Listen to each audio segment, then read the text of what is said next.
And we return to live coverage from Paul Ricard as we are indeed preparing for that all-important championship race with 25 points on offer to the race winner. And the high-tech test track here at Ricard, as we've seen, provided some entertaining racing yesterday and the ability for some drivers and some teams to look after their tyres and manage those tyres all the way through to the finish, while others perhaps took the best out of them early on. So let's take a look once again at how that grid lines up. Then on pole position it is the JR Motorsport Nissan of Krum and Law, Enger and Muller's Aston next up, then the other Aston of Stefan Mucker and Darren Turner. Makavicki's Ford starts for 5th place for the championship leading Lamborghini. Westbrook's car is 6th. 7th on the grid, Katzberg in the Nissan and Hohenadel in the Hexis Aston Martin. On the 5th row we've got Hazemans in the Corvette and Leclerc in the Belgian Racing Ford, then Jamie Campbell-Walter and Clivio Piccioni in that rebuilt Hexis Aston number 3. The other Corvette there of Dimitri Engelbert with Vanina X alongside, then Nicky Pastorelli and Bassliners bring up the back of the grid, and we've got some quick cars down there at the back, so they'll also be trying to fight their way through. As the cars are lining up now, getting ready for the start of this championship race. They've just got to get themselves into 2x2 formation on this last little section of the track. Safety car bringing them around quite slowly, so tyre pressures could still be quite low in preparation for this first lap. And they come now through the penultimate corner as they begin to get themselves all set up for the start of the championship race here at Paul Ricard. It is the 7th round of the FIA GT1 World Championship, and as the lights go to green, it's Nissan versus Aston Martin. We've got a Corvette already taking to the side, but it's a very good start by Michael Krum, getting away ahead of Thomas Enger, who's got Stefan Mucker, his teammate, down on the inside, so he's going to have to be a bit careful here in the battle for 2nd place. Nissan, it turns in ahead, Enger and Mucker absolutely together. Now tried on to run across the inside, and this, one of the Corvettes has bounced over the curb on the outside there and lost a lot of ground. I think that's the Hazemans car, but we'll check as they come past, and it's a good start for Michael Krum. He's got in front. Absolutely, and that's what he needed to do. I think Thomas tried so hard to get in front, but he's there, he's pressurising him already. We did see yesterday that when Michael was in the car, he actually struggled for the first lap, so maybe this is an opportunity for that Aston Martin to get in front, under braking here to that first chicane that's coming up very shortly. Yeah, they're out of the little tight sequence there. One of that Corvette was going quite slowly in the background, I noticed, after its hop over the curb, but Enger's not close enough, surely, to Michael Krum, who will be aware of what Enger did on the last lap to Westbrook yesterday. Ford of Makavicki having a look. Actually, that was a good start by the Lamborghini of Marcus Finkelhoff, because he's got himself in front of the Ford. The rest of them follow through there. The number 47 Corvette's okay. Oh no, the Belgian Racing Ford in trouble again, would you believe it? Both cars went out on the first lap yesterday, and it looks as though one of them's in trouble, and there's the Hazemans Corvette. Oh, and he's going to limp very slowly. He's been out of luck on the first lap again, so that's a great shame. And they're limping around rather sadly is the number 9 Belgian Racing. There's team manager Laurence just looking once again at a situation that they seem to have observed far too often this year, and that's a yellow car in trouble on the first lap. The other Corvette still running there is Dimitri Engelbert of the 2 Hexis Astons. Careful, guys. Oh, and the Corvette's going to take advantage of this. You're on board the Corvette as the 2 Hexis cars sort of slowed each other down there, and that's really opened the door for Dimitri Engelbert, but he's on the outside coming down towards turn 1, almost touching Corvette and Aston Martin on the run down to the first corner. Can he go around the outside? He's going to try. Oh, lovely move by Dimitri Engelbert, the Frenchman, on board the number 47 Corvette, and he pushes Christian Hohenadel back, but that was a clean manoeuvre, and he split the 2 Hexis Astons that were so busy fighting with each other, they let him in. Take another look at the start here, Johnny.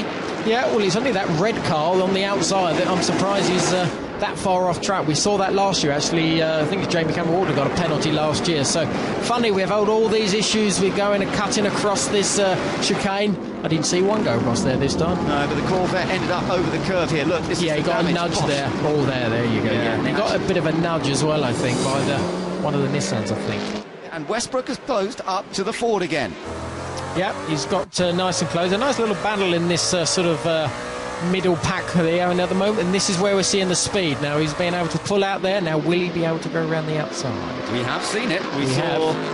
Yeah, he's done it. That was easy. He did it before. Yeah. Oh, the lock up there for the number 20 Nissan of Katzberg. He was trying to get past the Ford of Makavicki, didn't make it. Let's take a look at this from the Ford's point of view. Very late back. Bit optimistic. And then that big block, it wasn't such a big block maybe, so he should have got away with that. Jamie's got past the Corvette. Look at this. This is how it happened. Where did he do it? On the exit of that chicane. Yeah, got the run. And he's got the speed. We know he's got the speed. Yeah, and he got the inside this time. As well. Didn't even have to sweep around the outside as we've seen him do. Jamie Campbell-Walter could be the major threat now in this number 21 car before he hands over to David Brabham for the second part of the race. Closing up on the Hexis Aston Martin and Olivia Piccioni having to made a big mistake there. Big mistake now, is he? But he's tight now, you see. Now this is going to be interesting because he's on that slow part of the circuit where now hopefully Jamie can get a drive and this right-hander get close enough. Is he going to get close enough there? Ooh, maybe. He could be okay here. It's a hard one, that, because the car in front dictates the momentum almost there, doesn't it? He does, but we know how fast it is down this straight, and I think we are actually seeing that.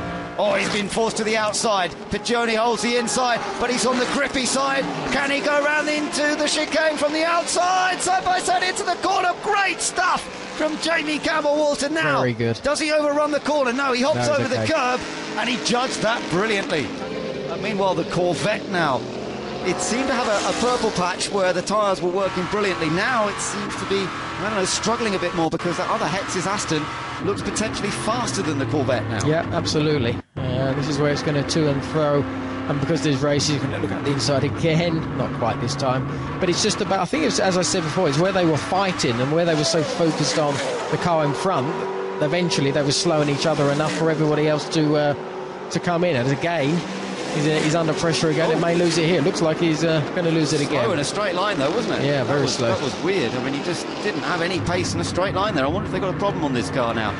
Lucas Law getting ready to take over from Michael Krum in the lead car with their fairly comfortable 3.8 second advantage. All the different layouts of track probably more evident there at the chicane than virtually anywhere. Little cut-throughs and changes of direction that open up the options here on this, what is primarily a test track in recent years, but obviously used for some big race meetings like this one. Darren Turner, we saw, he's ready to go. So is Peter Dunbreck there, ready to take over from Richard Westbrook. And look at the two Hexis cars again, and the Corvette. They're all absolutely together as they come down towards Seed. It's almost three abreast into the right-hander and through. Trying to go around the outside is Christian Hohenadel. He's done his teammate. Hohenadel's gone past Piccioni. The Corvette's on. Oh, he's gone. Round goes Piccioni onto the blue and the red. This runoff area is high abrasive, so he doesn't actually go off into the barriers. But what a shame, because he'd been hanging on so well in position there. And Piccioni in that rebuilt car, I did wonder for a moment whether it was going to be hit by another one, but thankfully got away with it. Let's take another look at this. Yeah, well, they're fighting each other, and of course, he just turns in there, doesn't he? I think obviously he came off the power and turned at the same time. The back becomes so light, and around she goes. But there's all the pressure, because they know the Corvette's there as well, but he just turns in there. There it goes. Unbelievable. It's a good, nice little avoidance. Yeah, the Corvette thankfully missing that. This was the amazing shot though. Looking back from the first exit. There he goes. Round comes the back and shook. Straight across shot there. Goes Olivia Piccioni. Amazing pictures, but for Piccioni, of course, really bad news as he's dropped down the field. He's come in the pits, by the way. He is handing over. Piccioni's handing over to Düsseldorf as they come back out. Now, what's happened there in the battle of the pit stops? Westbrook has handed over to Dunbreck, but looks as though the Jamie Campbell-Walter David Brabham car had a very good stop, because it's come out right behind that other Nissan. So it looks as though it was the Sumo car rather than the JR Motorsports car that perhaps had the slightly faster pit stop. These guys haven't stopped yet, and Winkelhock really flying at the moment. Absolutely flying. Again, he's putting massive amount of pressure on the Aston Martin there ahead of him. Race leader comes into the pits. It's Michael Krum who's about to hand over the car. Thomas Enger's in, so is Marcus Winkelhock. So most of the leaders now have come into the pits, or did so last time around. And Krum heading down to hand that car over to Lucas Luhr. Thomas Enger will hand over to Alex Muller. Now, what's this? How do the guys go to work? Who is going to be fastest on this stop? We know the Nissan had a big lead. They would have to have a disastrous stop, really, to lose that advantage that they enjoyed. Now, do they all get a clear run out of the pits as well? That's the question. Nissan's almost finished. Getting the rear on. He's lost the nut. The nut went off. The wheel nut got lost. That's going to cost the lead car some time. Alex Muller's ready to go, but the Nissan's on its way. They've lost some of the lead, but the Nissan is still in front, and the Ford has to rejoin behind the Aston Martin. Alex Muller's on his way. Lucas Luhr, though, will retain the advantage there as he comes out of the pits, and despite a little fumble there, it looks as though they might have got away with it. Lamborghini heading out. Now, that might have lost a place. That's lost a lot, yeah. Yeah, I think it has. But Darren Turner ahead of Alex Muller. Now, that's interesting. So, with Stefan Mucker made the earlier stop, handed over to Darren Turner, they've gained from that, haven't they? They must have done a very good outlap, that's all I can say, because the advantage that they had, it didn't look as if there was going to be a change. That means that big look up from Muller. The Ford and the Corvette side by side there. That's Michael Rossi now in the